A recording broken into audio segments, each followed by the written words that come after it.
What is up? All right, I am back. I have been pretty much doing what everybody else has been doing over this time period, which is just figuring out what the hell sells. And everything's had to change.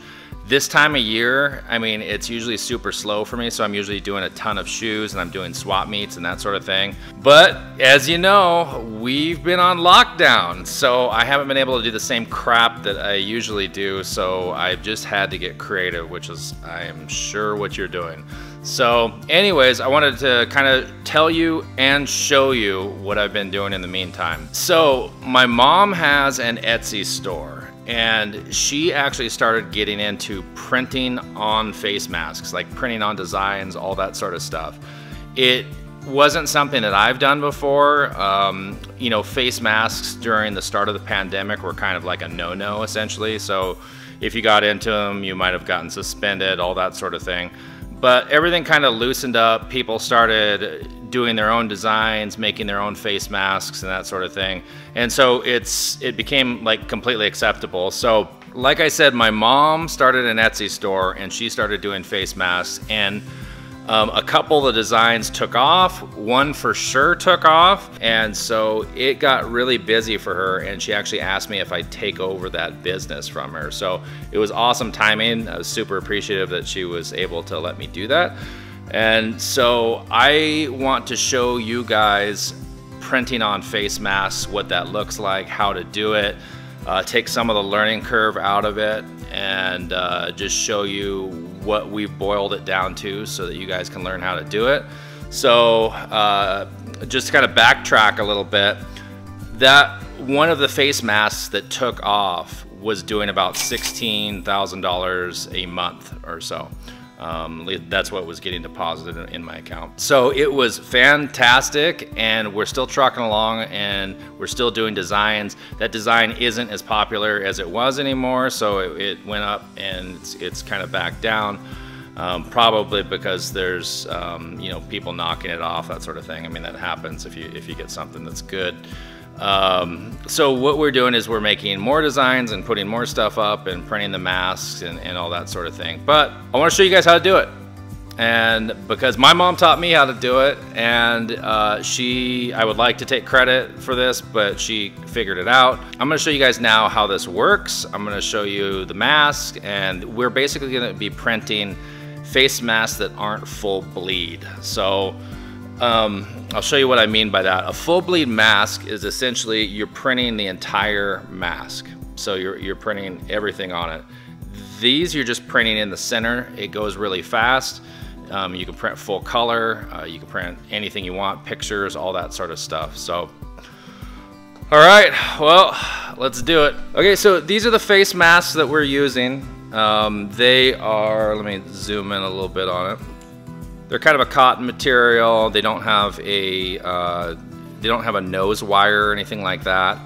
These are 1-ply. You could do 2-ply, 3-ply, all that sort of stuff. We do 2-ply also, so it is something that we do. So, but this is what they look like, and they go on, you know, just like regular old face masks do, behind your ears and whatnot. The 2-plies have a little bit larger loops, so they're a little bit better for the guys. This is a 1-ply. And the 1-ply tends to work a little bit for the ladies because the guys have the giant heads, as you can see. Look at the size of this thing. So yeah, so this has been good. It's been quick and easy. These are what we're printing on. And this is a sample of just my logo that I did, so you can kind of see as an example. This is what we'll be printing on the masks. This is called dye sublimation. Okay, so this isn't your typical iron-on or anything like that. This isn't something that you would go down to, you know, Home Depot or, I probably wouldn't find it at Home Depot. This isn't something you'd go down to like Office Depot, and this isn't an iron-on. This is actual dye on this. So this is actual dyed into the paper. And then so what we're doing is we're using heat, and we're pressing this on the fabric of the mask, and we're bonding that dye with the mask. So once this is done, you can wash this over and over again. So It's not gonna fade. Like I said, it's not gonna chip. It's not like an iron-on. This is actual dye. And so you can breathe through it. If you did something like a vinyl or something like that, you'd have to do it like in the corner of the mask, or you'd have to have some good airflow because the vinyl is an actual plastic. And then, like I said, it's not an iron-on either. So because it's not an iron-on, you can wash it. It's great and it looks good. It looks just like a t-shirt essentially, but you can breathe through it because, you know, it's just dyed into the fabric. So all right, so let's show you what I'm using. Okay, so this is kind of the secret sauce here. This is what my mom figured out, and this was the best solution for what we were doing. This is a hat press, and a lot of people to do these masks are using heat presses. Now this is kind of a janky hobby heat press. I hope to be an adult one day and get a, you know, nice fancy new one, but gotta save up the pennies. So what we've been doing is we've been using these hat presses. Now these hat presses are about $300 or so each, to $350 or so if you buy them new. But honestly, go on OfferUp, and there's a lot of people that get these and they don't know what the hell to do with them. They think they're gonna get into the hat pressing business, and it doesn't work out, and so they go to sell them. And honestly, heat presses do not retain value well, so you can actually get them for a decent price after the fact and not have to pay full price, and they're almost pretty much new when you get them. So I purchased 2 of these hat presses. The reason I purchased 2 will be kind of apparent later, but in a nutshell, you can do you can work twice as fast, and the amount of time that it takes to press one of these masks is just enough time to do a second mask on the second press. And so you're essentially cutting the time in half. So you're not sitting there chilling, waiting, and once you have your timing down, then you're kind of trucking along. So, all right, so here we are in front of the heat press. Here is what is awesome about this, is that these masks fit incredibly well on the heat press. They're like perfect. They just stretch over the top, you put them down, and you are good to go. And basically the way this works is we'll end up cutting this image out, and then we'll put it on here, and then we'll apply heat and pressure, and then you're good to go. It takes about 30 seconds to do a mask. It's super easy. So right now what we'll do is we'll just literally cut a design out of the paper here. Let's see how good my hands are. Just trim it down, you know, close, doesn't have to be perfect. So that's that. So it's all cut out. All right, so here's the other thing you need. You need Teflon tape. This is not regular old Scotch tape. This is heat resistant, and you use this to take this image right here and stick this on top of the mask, and that tape holds it in place. And then so when you lower the heat platen and apply pressure and heat, then you are good to go, and you don't have to worry about it moving around and leaving a ghost image and that sort of thing. Okay, so here we go. We've got our image here, and it is a mirror image. You can't tell in this video because the video shoots a mirror image, so this is gonna look like it's reading the right way, but honestly, when you see it in person, it's a mirror image, so it basically says the words backwards. The video just, I don't know, changes it. So basically, just line it up on here. Put on a little piece of the Teflon tape so that it stays in place, quick and easy. Slide it over, and then you just go ahead and press it down.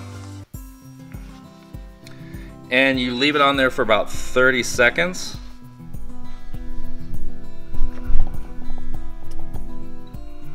So now we're just waiting it out for 30 seconds. And this is why you've got a second press, because in this amount of time, you could actually do a whole nother mask. And so, rather than just sit here, you can crank out 2 at a time. All right, there we go. That's it. There we go, that's it. Full color mask. I'll zoom in here so you can see it. But it's, like I said, it's dyed into the fabric. So you can wash this a million times and you're good to go. You can do, like I said, you can do full color. So, I mean, you can do people's photos. You can do all kinds of stuff like that. So you don't have to just do this.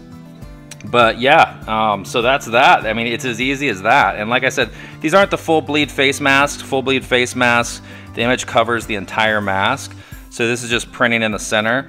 Later on, I'll show you guys how to do the full bleed masks. But I don't know, let's do 2 more masks and I'll show you what it looks like. Okay, so we're gonna put the masks on. It's great. Cut out the image real quick. Hypothetically, you'd have these cut out in advance. Nope, let me cut a little off the top. It's always good to cut a little bit off the top so that it's nice and straight, so you have kind of a guide to go by. So that's that. Mask is on, piece of Teflon tape.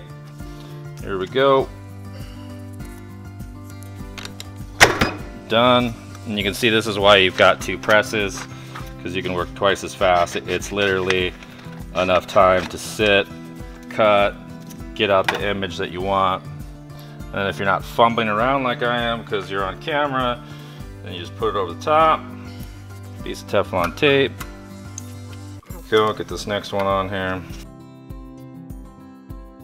Alright, that's that. So this one's almost done. Done, boom. So then you've got enough time you could literally prep another mask while you're doing it and cutting it out. Hit it. Looks great. Probably wear this around actually. So yeah, the next one's cooking, so I'll finish in 30 seconds and then you're good to go. But that's it. That's how easy it is. All right, so that's how easy it is to do these things. So you can see it turns out pretty nice. Like I said, if you do the 2-ply, it's a little easier on the guys. But for women, this is a perfect fit. Guys, we do the 2-ply for the little larger ear loops and we'd be good to go. But yeah, that's how easy it is. So yeah, the design that took off did incredible. We're adding more designs to it. But this is something you guys could totally do to make some money on the side, especially during this pandemic. You could do it locally, you know, you don't have to do it online, and basically pick up clients. You could do logos, all kinds of that sort of stuff, and basically make some money without having to run around all over the place, which I wasn't able to do because of this pandemic. So luckily the timing was right. My mom helped me out by getting me involved in her business and we're good to go. So anyways, hopefully that helps, guys. Hopefully that gives you guys another source of revenue where you're not running around all over the place. Let me know if you have any questions. I'll probably do some more videos on this because I'm sure that there'll be some questions about it. All right, I'm back. Take it easy. Later. Bye.